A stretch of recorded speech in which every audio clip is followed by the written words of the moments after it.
Welcome everyone. As we were saying, this is our monthly Lunch and Learn webinar series for Plastic Free Delaware. And today's topic is, as we've sort of been developing a theme here around food waste and various ways of composting. I'm going to turn things over to Bridget Gregory, who runs our community composting initiative, and then we'll learn more about what's going on up in Media, PA. Awesome. Well, thank you, Dee, and thank you to everybody who's here with us today. As Dee mentioned, I am the program manager for what we call the Delaware Community Composting Initiative. Basically, we're noticing that over 25% of what Delawareans were sending to the landfill was food waste or organics. And that is a huge percentage, and it's an uncaptured resource, frankly, that's going to our landfills. So we decided to start this program, and our main mission is to reduce food waste going to the landfill.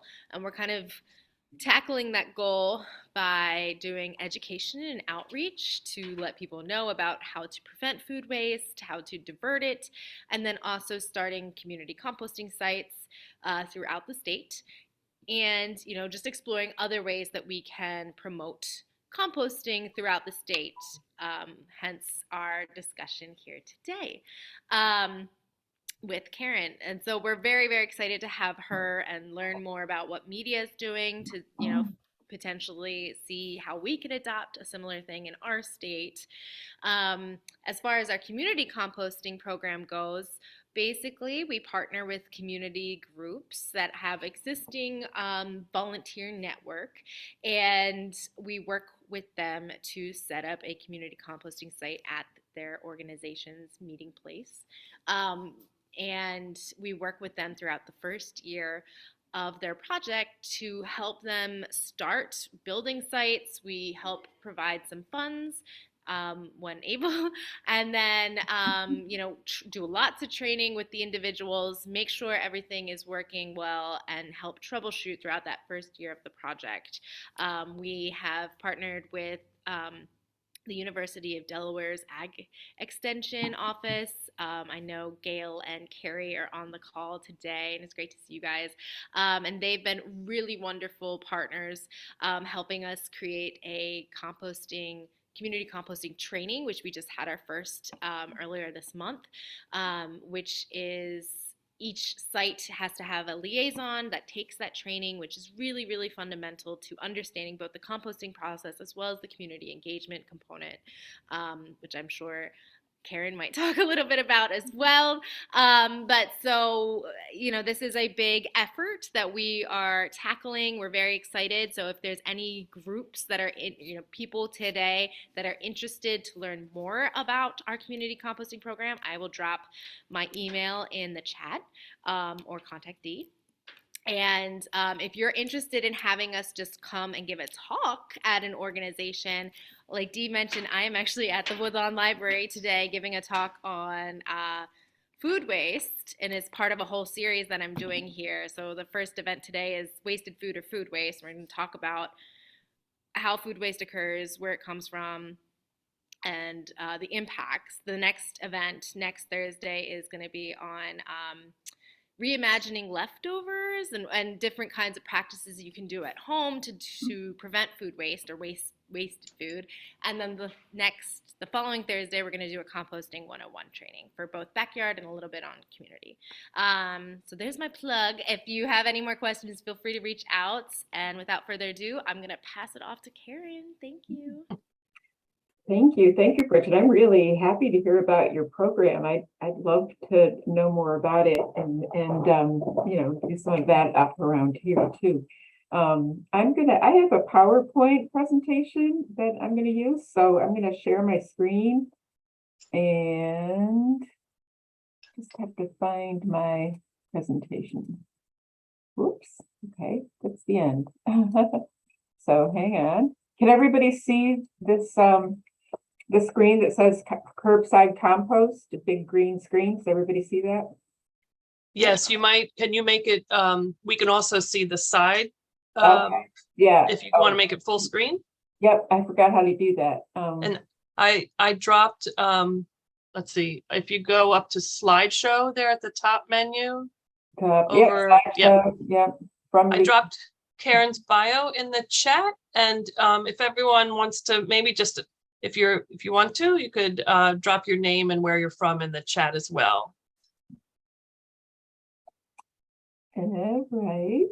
So, anyhow, okay, good. I'm trying to. Okay, so the curbside, our program is called Curbside Compost. It started, I'll start with the very beginnings of it. Okay, so probably, around 2015, 14 or 15, residential composting became a topic of discussion at in Pennsylvania. Many municipalities have an environmental advisory council. It's kind of a thing that you can opt into, and we've had one for a long time. They meet monthly. They have a liaison from our council, our elected officials, and so it began coming up as a topic of discussion, and many of us in the meetings and many people we knew were doing home composting.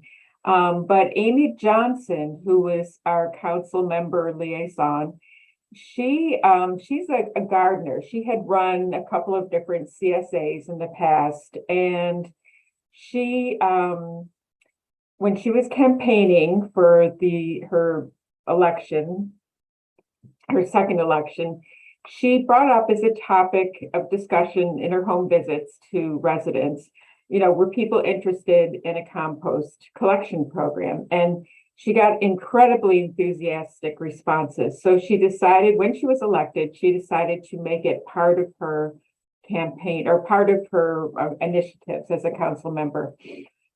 We also have a group in media called Transition Town Media, and they're informal group of people interested in making local communities more resilient.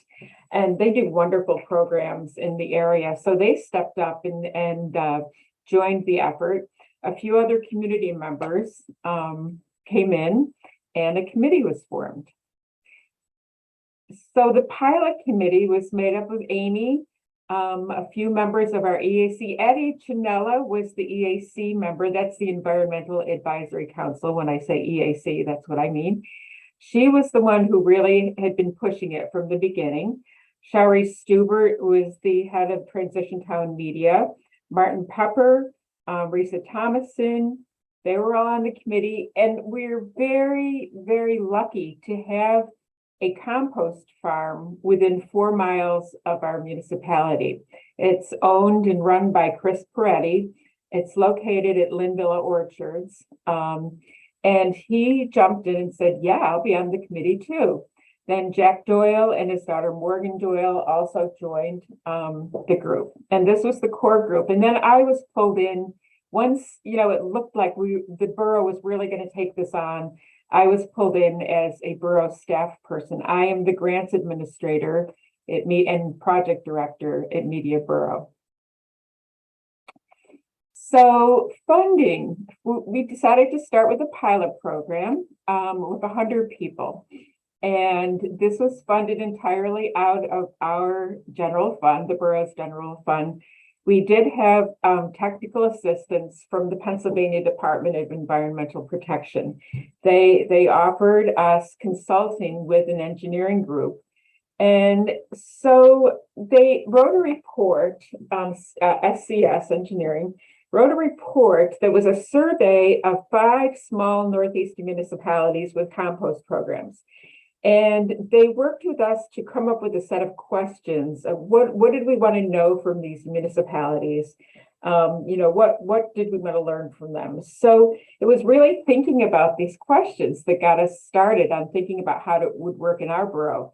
And to tell you the truth, their report wasn't completed until we were well into our first pilot year. So it didn't help us that way, but it's a very interesting look at how, because I really think a residential compost collection program needs to fit with how a municipality operates, and it's probably going to look different for each municipality. And it really does in this report, and media is different even than any of the municipalities in the report. And this survey or this report is available on our website. If you email me, I can send you the link to it. So our pilot year one, this is Chris Peretti in the photograph with his kitchen harvest pickup truck. We had 100 participants, and we started by doing a survey that we put out through our website on the homepage, a link, just to gauge interest. We knew from the campaign that people were interested. We wanted to see, we wanted to find out who was interested and we wanted their contact information. So there was a lot of interest. We kept their contact info. We started a Google Sheet.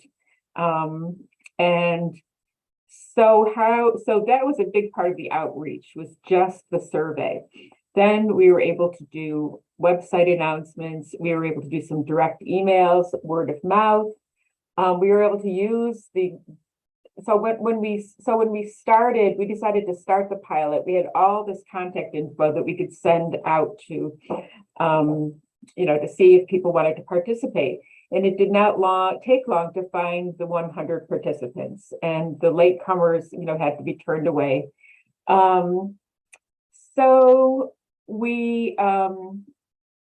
So Chris, I'll get to this in a little while, but the main part of the cost of the pilot was hiring an outside hauler to pick up the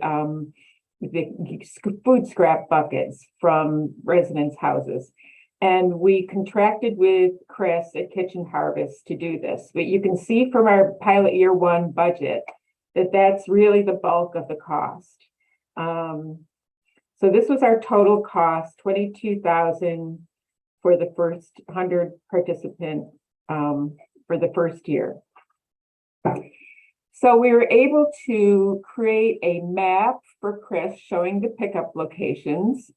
And then prior to the launch, at this point, we were just starting our e-newsletter. Before that, we'd always had a paper newsletter that just came out a few times a year.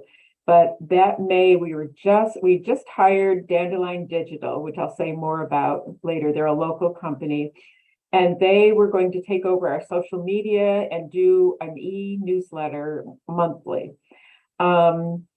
So they weren't quite in place. And so to get the word out, we said, that every participant had to attend one workshop. We had 2 workshops, and they had to come to one of them. And these were held a week before the launch. We created a simple informational flyer that we handed out. They couldn't get their bucket unless they came to the workshop. So it was a short workshop, and kind of a fun, people got to meet each other, and we went over the basics of the program. We were also able to start a MailChimp database, which allowed us to send newsletters. If we realized people were not understanding something that we thought they already had gotten, we could send out a newsletter right away and address the issue. We also started creating a FAQ based on questions. And we also created a dedicated email address to field questions. And the first few months, we had so many questions flooding in on that email address. And that that enabled us to create the FAQ. But once we had the FAQ going and put it up on the website, the questions just dribbled off to nothing. And so the FAQ is extremely valuable. Halfway through the first pilot year, we did a survey, and about 50% of the people we sent it to participated. And I'm not exaggerating when I say they were 100% in approval. They were so enthusiastic about it. They really liked it. So this is the flyer. I don't know if you can see it all right. very simple, really easy to read, was the idea. What can I compost? What can't I compost? And green yeses and red nos, and questions, the email address, and so that they were magnetized, they could hang on refrigerators, and everybody in the program got one of these. So it went so well that Amy Johnson was able to convince council to expand the pilot program to 220 participants for the second year. And again, you can see from the budget that the greatest part of the cost was hiring the outside hauler to collect the compost. We actually went into a third year for various reasons before we went borough-wide. But when we did go borough-wide, it became a different creature, of course, because now it was being institutionalized within the borough. And it was going to become we no longer were going to hire an outside hauler. We were going to have Public Works take over the collection. So we had the committee shifted from, interested residents to borough staff. And, we had our new borough manager, Brittany Foreman, Mike Green, our Public Works director, Linda Rooney, who's the head of Dandelion Digital Communication, Karen Rapino, Borough Administration, and myself. And we all just met weekly or every other week and brainstormed what needed to happen to get the word out borough-wide about how to do the program. And we also had to think, how are we going to make this work? How can we afford it? Obviously, the outside hauler was very expensive. We wanted to bring it in-house, and how are we going to do that? We had to think about how the borough worked and what the realities were for us. So we absolutely had to have Public Works in on it.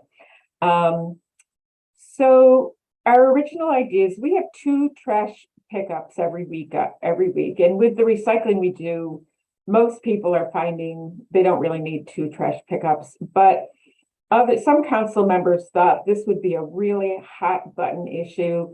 People would be furious at having one of their trash days taken away, and they were worried about the political heat. It's like the second trash day seemed like the third rail of borough politics. But then our borough manager at the time had a really compelling point, which was, why would you want to roll out a big project like residential compost collection at the same time that you're doing another big change, which would have been one-day trash pickup? He said, really, don't do it at the same time. It doesn't make sense. Postpone, the one-day trash pickup till later when people are used to the compost. So our Public Works director just made a great suggestion, which was, he pointed out that officially we have a 1 day a month pickup for yard waste. But in reality, people put their yard waste out every single day. And our former Public Works director, before Mike was on board, really, really hated the look of that around town. So he had his crew picking up yard waste every single morning. And it was a lot of work, and it was a lot of expenditure of time and labor. So Mike's thought was, why not combine our yard waste pickup? Why don't we make it weekly instead of monthly, and put really strong messaging about only put your yard waste out on Wednesday? And really, with the new e-newsletter, we were able to do this. And just combine the food waste collection with the yard waste collection in and call it curbside compost, including both yard waste and food waste. And the compost farm kitchen harvest that Public Works was going to take the stuff to, they were overjoyed. They loved, it was great for their compost piles to combine the yard waste with the food waste. It was great for breaking it down and great for the composition of the compost. So that was a real breakthrough. But all of this required a lot of communications to change behavior. So what we did, the first step we did was January through April, we started a number of pieces in every monthly e-newsletter about the value of food composting, sort of in general. And then we started communications that we were switching from monthly to weekly yard waste pickup. Like, isn't this a wonderful thing? Now you can have your yard waste picked up every week instead of once a month, when in fact the real change, behavior change, was stop putting it out every single day. And so there was a real push, a steady stream. And then April through July, we had a steady stream of information building up on the food compost program and how it would work. And in July, the borough-wide food collection started. So in preparation for this, Dandelion Digital's redesigned our Public Works website, which I just have a little screenshot of it, so that these are all the things Public Works does. And so curbside compost is equal to trash, is equal to recycling, is equal to leaf collection, e-waste events, all the information. And this was interesting.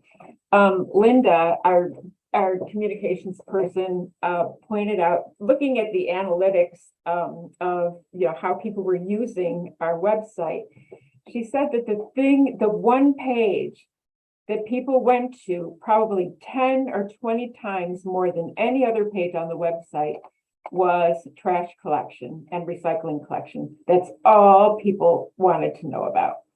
So she said, when we put out the flyer, we were going to just do a flyer about the compost program. And she said, do not put a flyer out only about the compost program. Do all of these different collections. Include in the flyer trash collection, recycling, the food collection, yard waste collection. And it was really a brilliant insight, and it really helped us a lot. We pushed out all of our website announcements and all of our e-newsletter articles out on social media. And we also created an educational video. And there was a lot to learn, as we rolled this out. And I included this shot of one of the buckets, one of the families had a little reminder note on their bucket. I love that. That's awesome.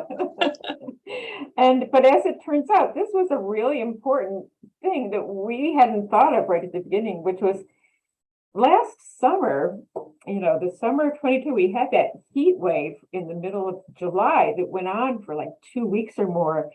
And the smells coming out of the compost buckets were truly noxious, to the point where Public Works crew were vomiting on the job. And I thought, oh no, we can't do this. And not only because it's like not good for them, they also have a union contract that's coming up in the fall, and we really have to, make this work. And so we had to put out some extreme messaging about clean your bucket every week and line it with a paper bag. We're not advocating lining with a compostable plastic bag, because we think the jury's out on plant-based plastics. We do not feel assured that those are really compostable, and that we really want to be eating the component parts of plant-based plastic bag liners. So we're saying just paper bag. And so that, I think the crew felt cared for after this, and I think it's helped. So far, so good. The heat wave ended, the noxious fumes got better, but it was, you really have to keep your eyes open, your ears open, have good communications with Public Works, and do things that work. We also created, so we pushed out this cleaning idea on the social media and in the e-newsletter, but we also created stickers so that when Public Works finds a bucket that's really gross, they won't empty it. They just put a sticker on it and it says, you really have to clean your bucket. So far, so good. But this is the waste manual I mentioned. And as you can see, it starts with trash, with recyclables and very simple graphics. No long lists of written items. It's just pictures of what you can and cannot. For recycling, for compost, we did the same thing. Simple graphics. Yes, thumbs up, never thumbs down. And then a little bit on the yard waste. And then this is just a beauty item, which is a map of the borough and who gets picked up when and the year schedule for the year of what the pickups are, and people love it. So this was done on kind of heavy stock, shiny, glossy paper, so that each page could be ripped out and mounted, posted on the inside of a cupboard or or on a refrigerator or wherever you want them. So, and this was addressing the fact that that's the main reason people go to our website, is acknowledging the reality. So we also, as I mentioned, we also created an educational video, and I don't think did I mention this? I'm going to be getting into the cost of the program, of the borough-wide program. We did get a grant from the Department of Environmental Protection that paid for all of our buckets and all of our educational efforts. So they paid for this video. And since we have a good chunk of time, I thought I'd play the whole, it's 2 minutes long. So hopefully this won't be it's a pretty cute video. Okay, here we go. Oops. Oh, sorry. Oh man. Okay, sorry about that. I thought I had it all set up in advance. Just give me a minute. I didn't know I would have to be signed into Dropbox to be able to do this. Okay. Okay. Gotta get a bucket. Yo, Chris, what's in You have your to switch your screen to the other screen. Oh, sorry. I have to screen share? Because you have to switch it from one screen share to the other because you're Okay. still on your PowerPoint. Yeah, Okay. I think that's what's going on. All right. I will do that. And where did you go? And it's linked on the media web page if anyone wants to see it later or share it later. I think it's on there. It's a cute little video. Oh, you gotta get a bucket. What's it for? Food scraps? Food scraps. Yeah, for compost. What's that? Oh, compost, it's the greatest. I put all my food scraps in there. The borough comes and takes it away, turns it into soil. Oh, kind of like yard waste with big brown bag? Yeah, exactly. Nice. Yeah, it's better for the environment and you don't send as much garbage to the incinerator. No way. Yeah, I only put my trash out once a week now. Get out of here. Here's what you do. You go get a bucket, you stick it by your trash can, and every time you eat, you take your cooking scraps and your unwanted leftovers and you put them in there. Whoa, every time I eat, I gotta go outside now? Some people keep the bucket inside, or they put a sealed container on their counter and wait till it fills up. That ain't so bad. Yeah, I compost all the kinds of stuff that would make my garbage stink. Yo, have that pepperoni pizza? No meat or cheese. Oh, that's a bummer. Yeah, but now you can take your greasy pizza boxes and put them out with your yellow compost bucket. Nice. What else? You can compost veggie scraps, eggshells, fruit scraps, tea bags, coffee filters, bread, grains, grass clippings, and pizza boxes. But no meat, cheese, bones, fish, or plastic. You got that? Not really. That's okay. They give you a reminder card to stick on your fridge until you get the hang of it. Yo, where can I get this bucket at? Borough Hall. You do know where Borough Hall is. Yeah, it's around here somewhere. Well, what are you waiting for? Go get your bucket. Gotta get it, gotta get a bucket, gotta get up, gotta get a bucket, get a bucket, get a bucket, gotta get a bucket, get a bucket, get a bucket, gotta get a bucket, gotta get up, gotta get a bucket.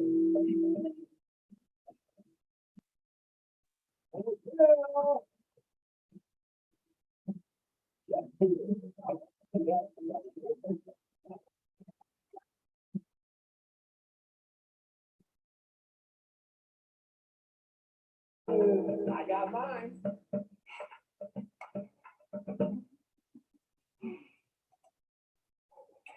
So that is our video. I'm going to go back to my PowerPoint now. Okay, and so the cost of the borough-wide program.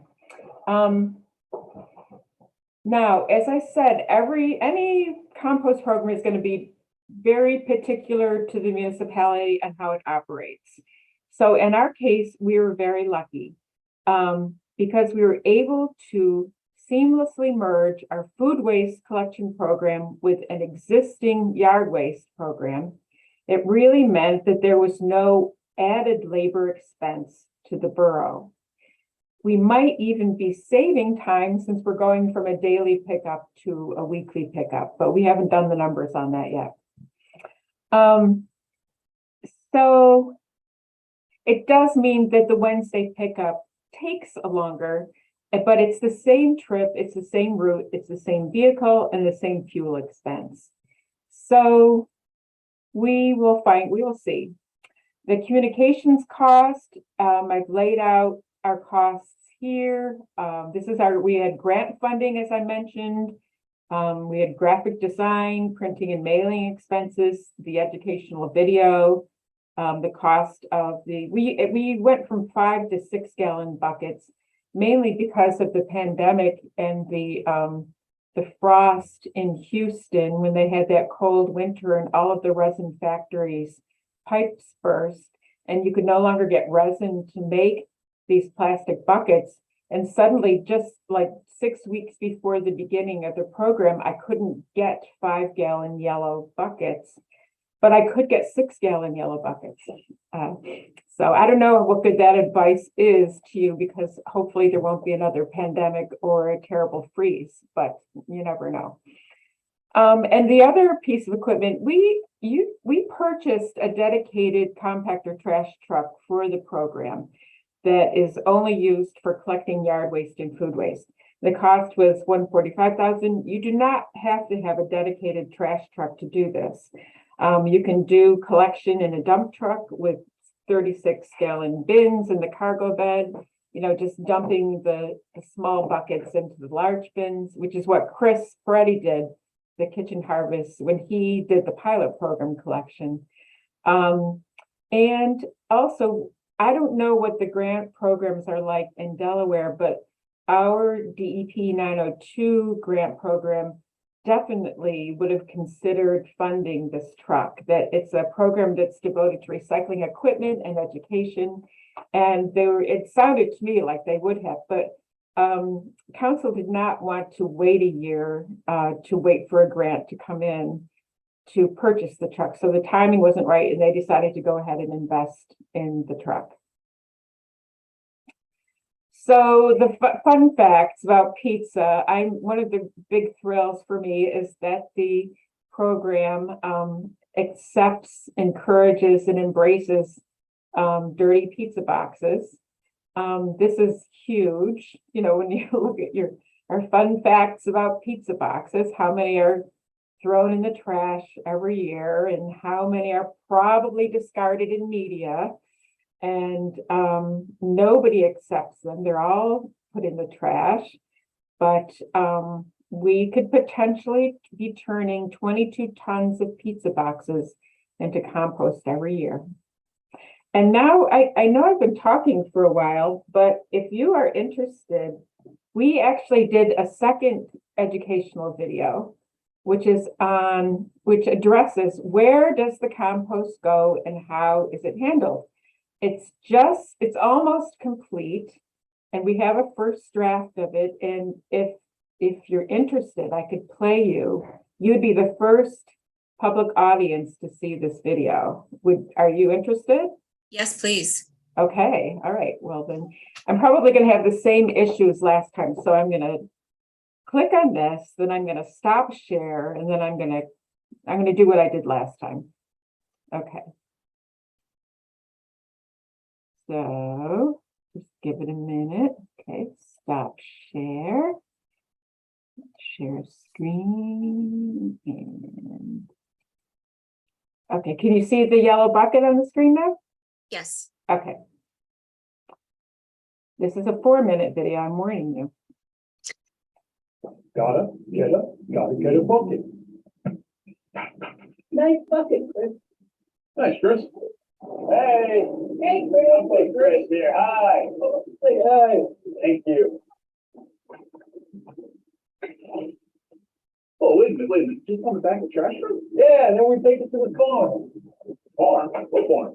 Yeah, Linville Orchard, right around the corner. That's where we turn your food scraps into black gold. Black gold? Black gold soil for your garden. Huh? Yeah. Come on, I'll show you. Okay. Got it. Get it. Gotta get a bucket.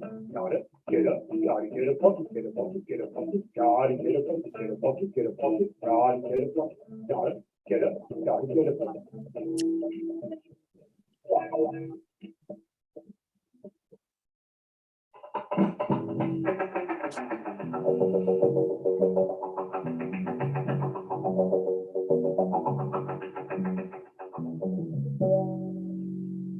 Ew, this reeks. No, Eureka.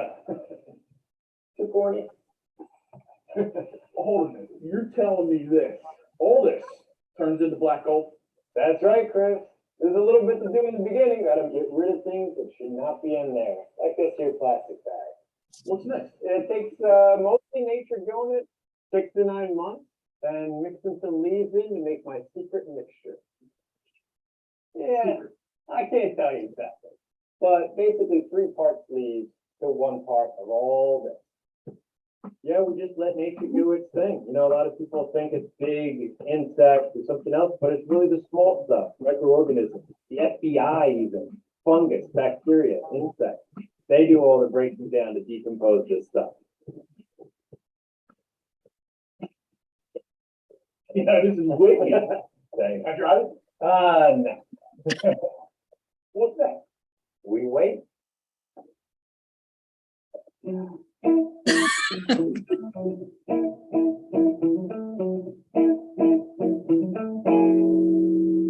Oh, 6 to 9 months?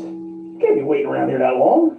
Fills are on the night. Oh, well, in that case, composting is pretty simple stuff, but it requires some water, some light, and definitely some air. In order to get air in the pile, you gotta turn it, pick it up, flip it over, and everything inside can live and decompose all the material. Yeah, you can see the piles as we progress along in time, where they're raw materials and just the feedstocks as they come from the homes, and then we break all the way down until we get to this last part. We're almost finished. Looks good. Thanks. Hey, you can still use these, right? No, I wouldn't. Yeah, sometimes we get some plastic and other things that we have to screen out. If it doesn't compost, we have to screen it out. Plastic, metals, or glass have to come out of the pile. We don't want that in our black gold finished product. The compostable forks and knives, that was a great idea. They don't break down fast enough in our piles, so we have to screen them out too. Unlike your home compost pile, we have so much volume here and we generate so much heat up to 130 degrees for at least 2 weeks that it destroys the invasive weed seeds. So this compost is really safe for your garden. The last step in the process is to deliver the finished compost back to the borough.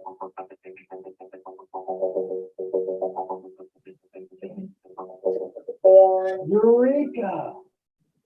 No, I don't. The black gold. Wait, that goes in my garden? Eureka. Eureka! Eureka, black gold, black gold, black gold, Eureka, black gold, Eureka, black gold, black gold, black gold, Eureka, black gold, Eureka, black gold. Always getting old because it's always been known, but you eat a black gold, gonna get in your soul.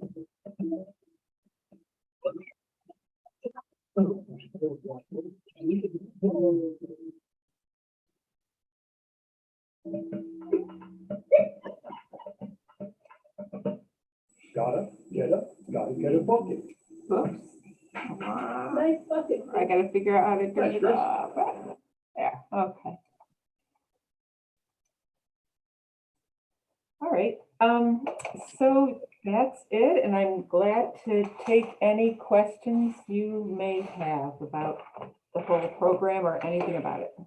Oh, Karen, that was awesome. I learned a lot, and the videos actually were really helpful because we've been talking about coming up to visit Linvilla to learn more about just kind of about like the volumes that they deal with and whatnot. So I think we have a small enough group here today. If anyone has questions, please just either raise your hand or we'll see how it goes. Jump in, unmute yourself and get some questions answered by Karen while we have her. Any questions out there now? I guess one question I have maybe is about the cost, because in some of your earlier slides, you showed the grants you got that did the pilot studies, and some of that was just to pay, I guess, Linvilla or whatever to make the rounds to pick up, like $20,000 a year or something like that. So, but at this point in time, you're past the pilot programs. The borough is just picking up that cost, or but you're paying Linvilla to do the pickups? No, it's all being done by Public Works. Okay. So Public Works is doing all the pickups, and they're able to combine it with yard waste pickup because of this, just our strange circumstances at the borough. And so, and I think I mentioned that Public Works had been picking up yard waste on a daily basis, informally, unofficially, and it was taking up a ton of time for the crew. And now, so what we've done is trying to narrow that down to a once a week pickup for both food waste and yard waste that the Public Works would do. So they pick it up in the truck and they take it to Linvilla, to Kitchen Harvest, and they dump it. And then we pay Kitchen Harvest a tip fee for being able to dump it there. And the tip fee is, I think it's $55 a ton. But now, and as we always expected, the tip fee for our incinerator has been steadily going up. It was artificially low for many years, but it's finally getting up to kind of market levels. And our tip fee has just been raised to something like $85 a ton starting next year.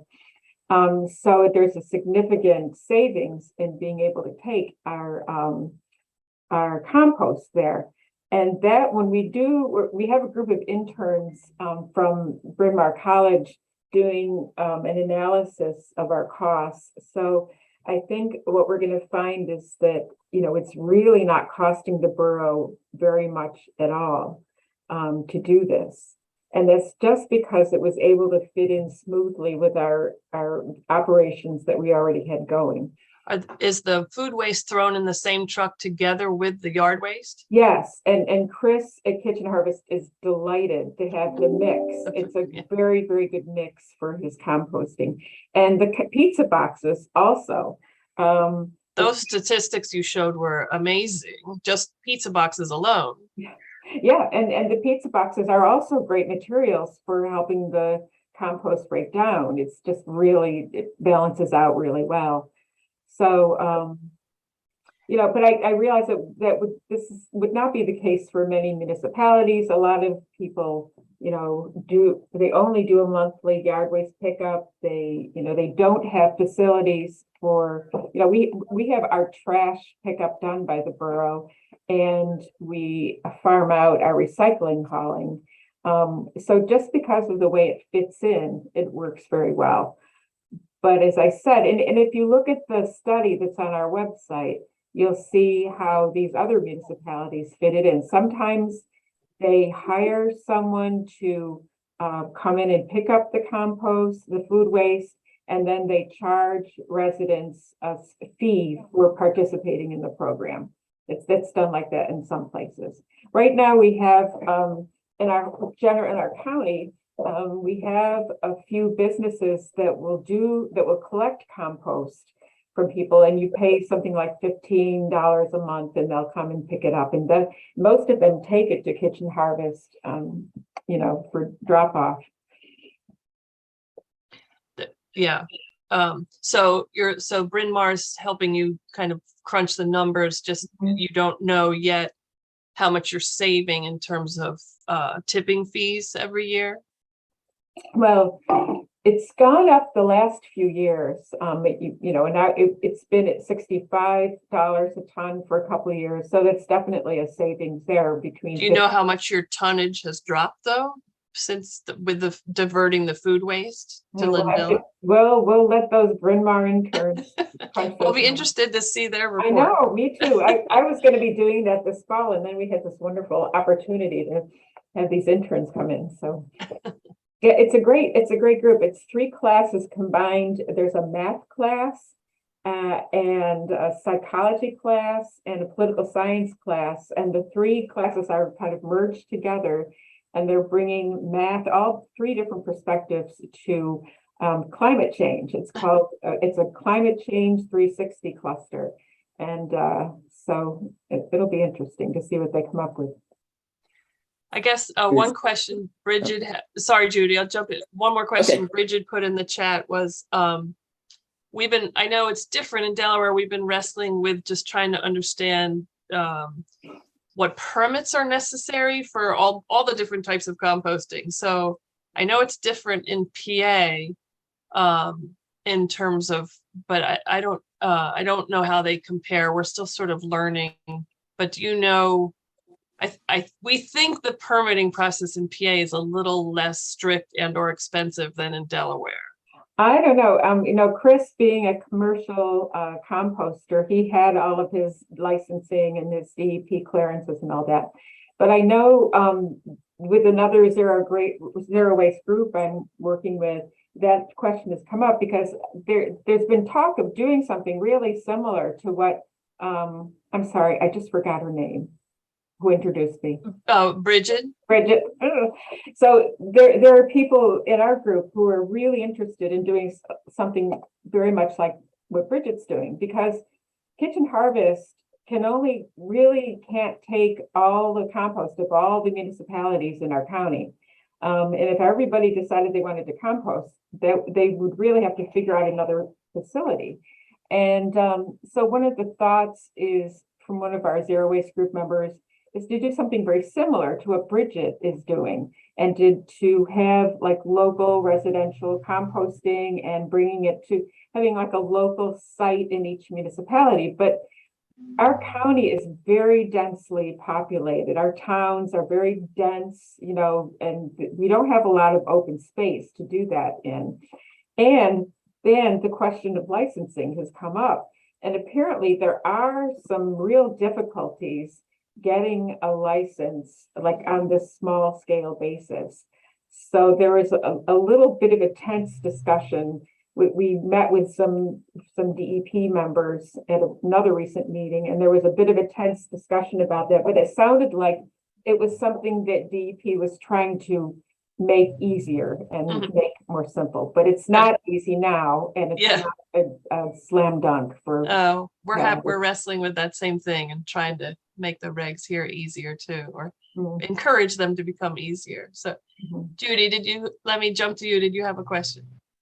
Yeah, I just wanted to mention that for the past year and a half, I live in Wilmington, and for the past year and a half, I've been using a food composting service, Wastewell, which I learned about on Plastic Free Delaware, and it's just delightful. It's picked up it's 5-gallon buckets, picked up every other week, and it just makes the food composting so simple. And she takes it to Linville too, just so you know. Oh, does she? Okay.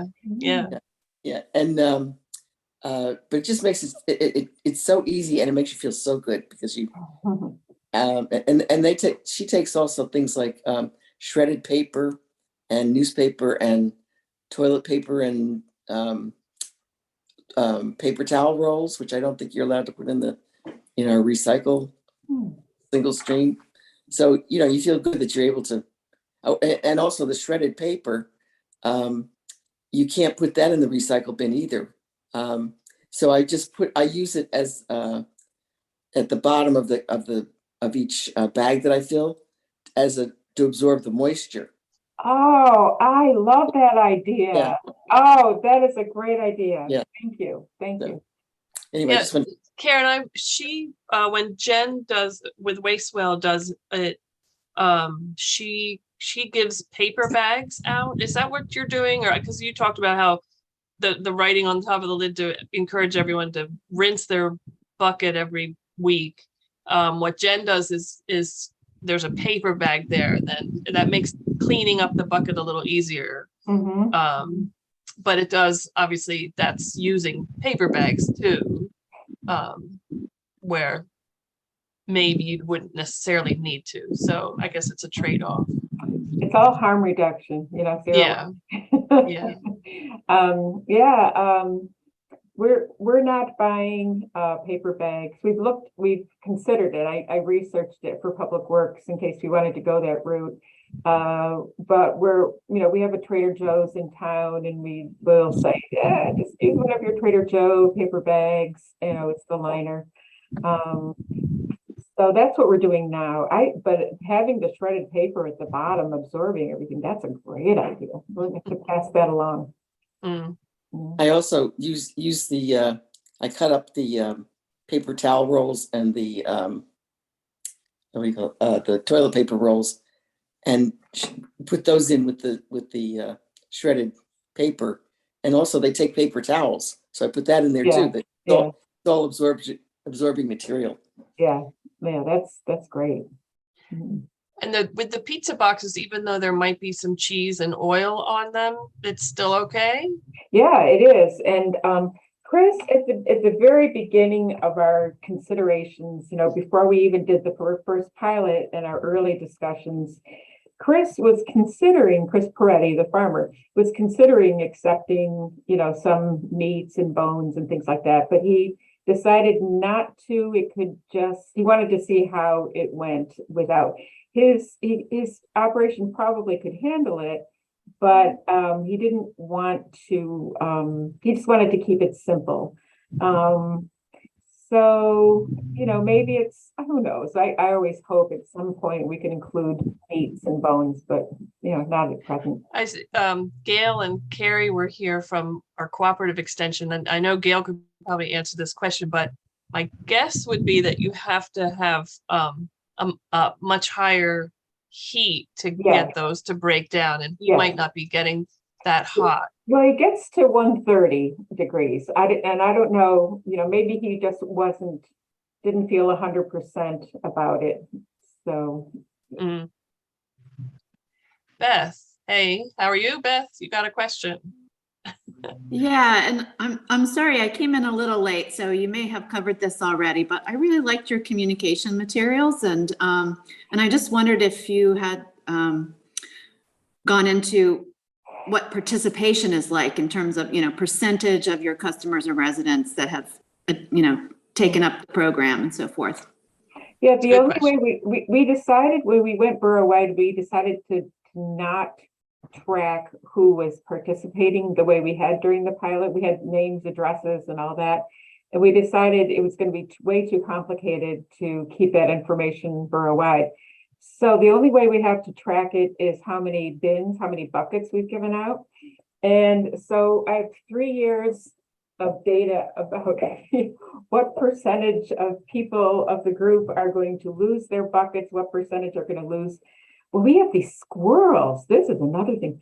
We have these unbelievably aggressive, robust squirrels that just chew right through the lids. And in certain parts of town, only in certain parts of town, though, people will go through lid after lid. I mean, they're unstoppable.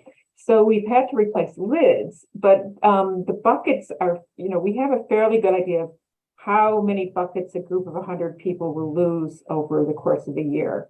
And so I sort of take, so I look at the number of buckets we've given out, I take into consideration the experience of the pilots, and I make a rough guess. And right now, I think we have a little over 500 participants out of our population is about almost 6,000. So, and also we also didn't push it out in terms of trying to get a lot of numbers right up front, because Public Works was just taking it over and we wanted it to go smoothly for them. So now that we have about a little over a year under our belt, we're going to, now that we have the second video, we're going to, I think in early spring, we're going to launch a campaign to get more composters. And we'll launch the video, we'll, launch a barrage of information about it. And, we will try to start making efforts to expand it.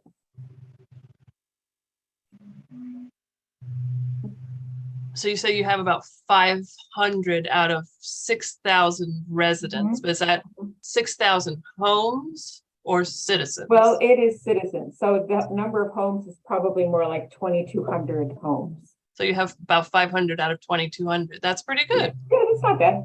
It's not bad. And also a lot of those homes are apartments. And we also, the pilot included apartments and homeowners associations.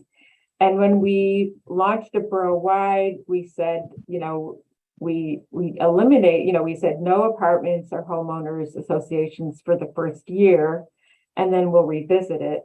And now it's revisiting time. So I'm not sure if they're going to loosen the regulations or not. It's to be seen. Interesting. Any other questions out there? Well, you guys must have questions. I do have a question. Good. I noticed at the end of your second video, Karen, amazing presentation, by the way, that it talked about going to pick up the compost that was finished and ready. So I was wondering, do you have to pay extra to get that compost back? Or like, do you know at all how much you're giving back to the community? Yeah, we get 8 yards of the finished compost 4 times a year. And then we advertise it on our e-newsletter to let people know it's there. And we have a site behind our youth center where people can come and pick it up on weekends. And we do pay Kitchen Harvest a discounted rate since we're a customer. The council feels that it's a very negligible, can't say the word, negligible, whatever amount of money. It's maybe, I think it's like $300 a load. So it's maybe $1,200 a year for the finished compost. And we offer it to our residents free of charge. And people can just go and fill up their bucket. So we suggest that they fill up their bucket each time. So they get a 6-gallon bucket of it. And so far, but like I said, we're learning as we go. We're keeping an eye on it. Maybe at some point we'll let people get 2 bucketfuls, get to see how the piles last. Yeah. Or they can go to Linvilla and pick up their own maybe or something. Yeah. I did notice in that video that it did seem to be like the piles behind the 2 gentlemen, and they talked about the plastic in there, but it did seem to be a lot of plastic in there that they have to sort through and screen out. And we have an issue with that with all of our collection, including recycling. We've been putting out a steady stream of messaging about do not line your bags with plastic. And even with recycling, I can think, how could people not have seen this? And every recycling day I go out and I see all these recycling bins lined with plastic. So we just had this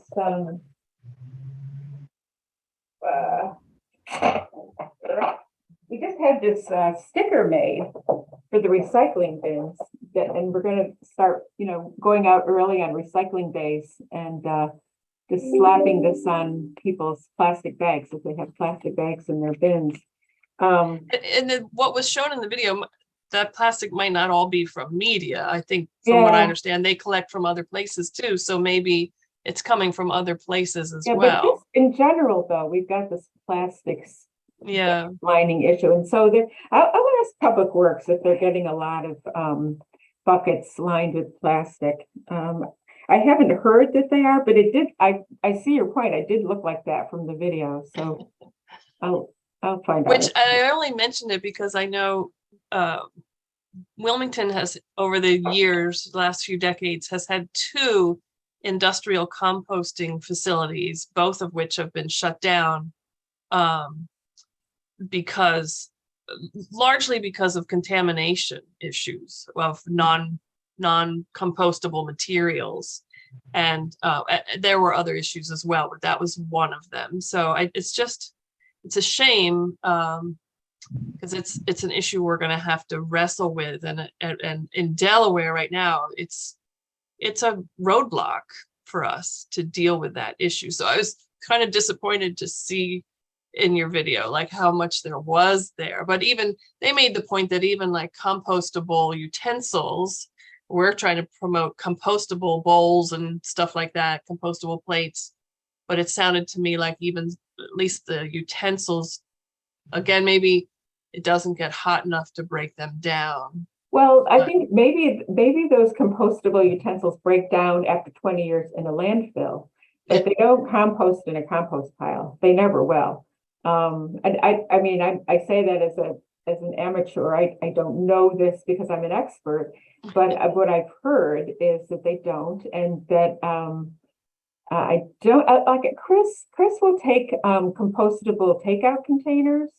Like those will break down usually. Yeah. I don't think he's keen on compostable utensils, and I know that the Nespresso pods, they say, oh, we're compostable, but how long would it take? And would it be a landfill or what? And then there's always, do you want to actually eat something that's composed with those particles? Right. Well, there's a big difference between labeled as biodegradable, which often is not really truly biodegradable or compostable, and things that are certified compostable. Serena can correct me, she's nodding, but I'm certainly not an expert on the definition, but I know there is a federal definition of compostable, which is different than biodegradable. And certainly anything that goes to the landfill isn't composting for hundreds of years because it's not exposed to light or water, moisture, and it's not being turned over. So, I mean, that's the worst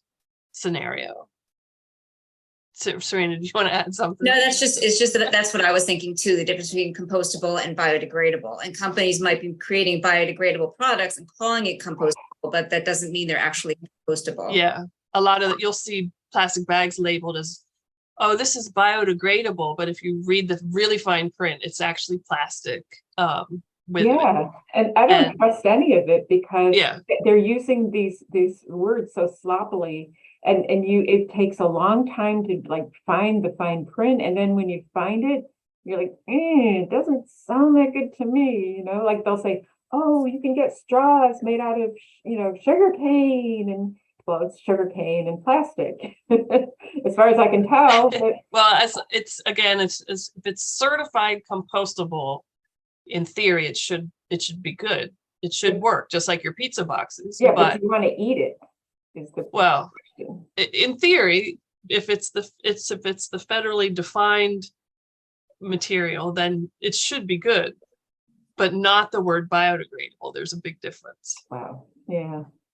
But see, it's some of you feel free to unmute if you guys have questions over in the chat. The groups the zero waste groups whose meetings I attend, we have a zero waste consultant who lives in our neighboring town of Swarthmore, and he is really, really helpful with questions like that. So his name is Alex Danovich. He lives in Swarthmore, and then we also have as a member Farron Savitz, who works with Penn Environment, and he's also an expert on plastics. So we rely on those two a lot to give us a more of an expert opinion on these things. Mm-hmm.